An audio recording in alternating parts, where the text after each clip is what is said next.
Good day, fellow South Africans and citizens of the world. You know what? A few days ago, I reported on how a school named after Winnie Mandela, the woman that Julius Malema has a real heartthrob about. He keeps on talking about her and suggesting the Cape Town International Airport should be named after her and all this sort of crap. Well, if you look at that school, and just go back to my old videos and you'll find it very quickly. Tale of Two Schools is what it's called. You will see how that Winnie Mandela school has been totally neglected. Now, okay, let's face it, she's only the wife of the icon, Nelson Mandela. But what about Nelson Mandela's legacy? How about his farm in the Eastern Cape? Now, you would think that the ANC government would be treating that as something that they would respect and really look after, even if the kids don't. I'm talking about Mandela's kids. You would think that they would spend millions of rands looking after this Nelson Mandela farm. No. Well, Ramaphosa has big farms in South Africa and has hundreds of head of cattle on them. You know, the old Lobola system, he's a big chief, he's a big man, worth billions of rand. But the legacy of Nelson Mandela is not doing so well. And if you don't believe me, let me prove it to you. And I'll just make this point. If the ANC can't look after the person who is iconic in the ANC party, they can't look after his legacy, what are they going to do to the legacy of the earlier history of South Africa, pre-1994?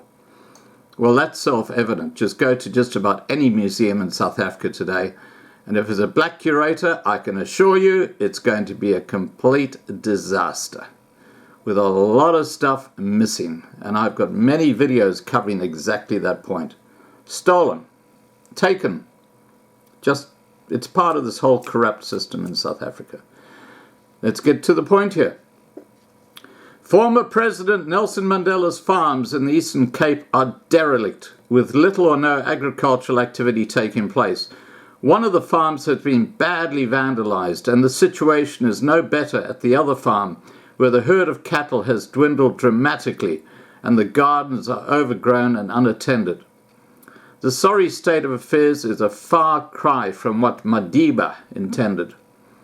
In his final will signed on September the 30th, 2004, Mandela wrote, "It is my wish that the farming operations in Qunu and outside Umtata continue after my death, and that the NRM Family Trust continues to employ the manager now running the operations and find suitable persons should he no longer be available to do it." A Daily Dispatch team recently visited both farms and discovered this wish seems to have been long forgotten. The farmhouse in the hillside near Umtata Airport is now dwarfed by long grass. There is no manager, and the once modern house has been badly vandalized. It has no electricity supply, the windows are broken, built-in cupboards have been ripped from the peeling walls, and many doors have been stolen. The thatch roof of another house on the property has vanished. Now remember, this is Nelson Mandela's farm that he wanted maintained. And this is only, 15 years ago. At the main farm in Qunu, the fields stand unploughed and neglected. The lawns have not been mowed, and there is not a single vegetable grown in the garden. The 100-head herd of cattle is down to about 18 beasts, including calves. The herd has also dwindled at the hillside farm, where some of the cattle have died. Here the cattle kraal is broken, as is the borehole, which was operated by a windmill and was the only water supply to the farm. Cattle herder Mzimazi Guma, 68, who worked for the family for more than 20 years, has watched the property that belonged to the late global icon deteriorate into a ghost house. Guma told the Dispatch that some of the farm's Bonsmara cattle had been sold. Guma said, "I'm told these cattle were sold, but what I'm noticing is that the house has been vandalized. There's no security at this farm. The manager left a long time ago." Guma recalled, "The cattle were being sold and there are only 4 that are left here in Hillside, but I know the same is happening in Qunu. I believe that the reason for them being sold is because of the drought and feed is expensive. But Madiba loved his cattle. Every time I met him, he told me about his love of farming and cattle." He referred the dispatch to a Mr. Titi and to Namahala Sangoni. He said, "They are taking care of these farms and staff. They pay our salaries. Speak to them." Both Titi and Sangoni referred the dispatch to the Mandela family. Sangoni said, "I will suggest that you speak to the family about these issues."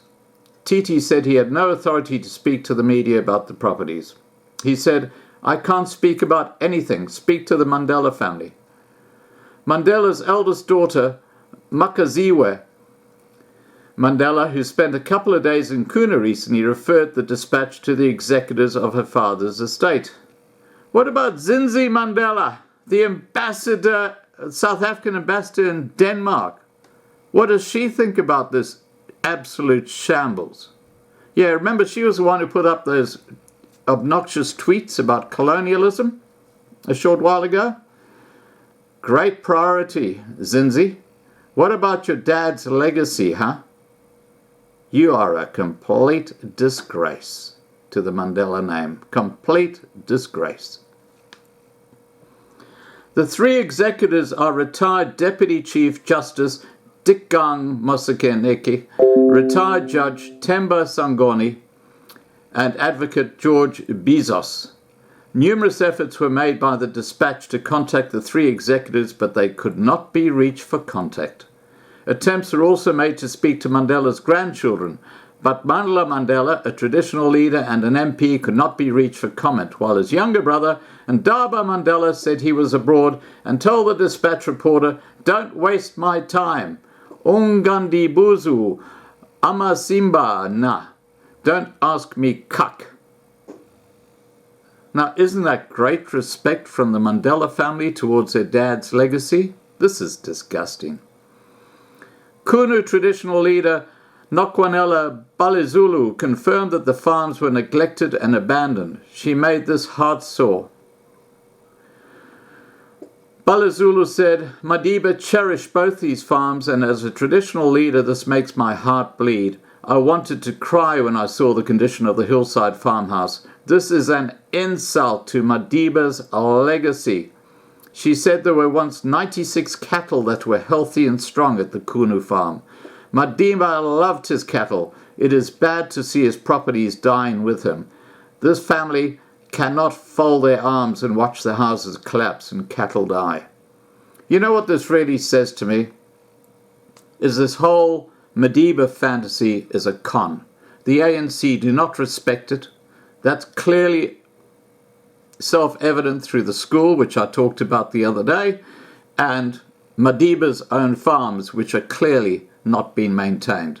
And the ANC, they're not interested. They're all too busy with their noses deep in the trough stealing. You know, corruption. That's what they're all about. They're all on the take. Just typical politicians. Please remember to subscribe to be kept informed. Ring the bell for the update. Please like this video. Please share this video. And above all, stay safe.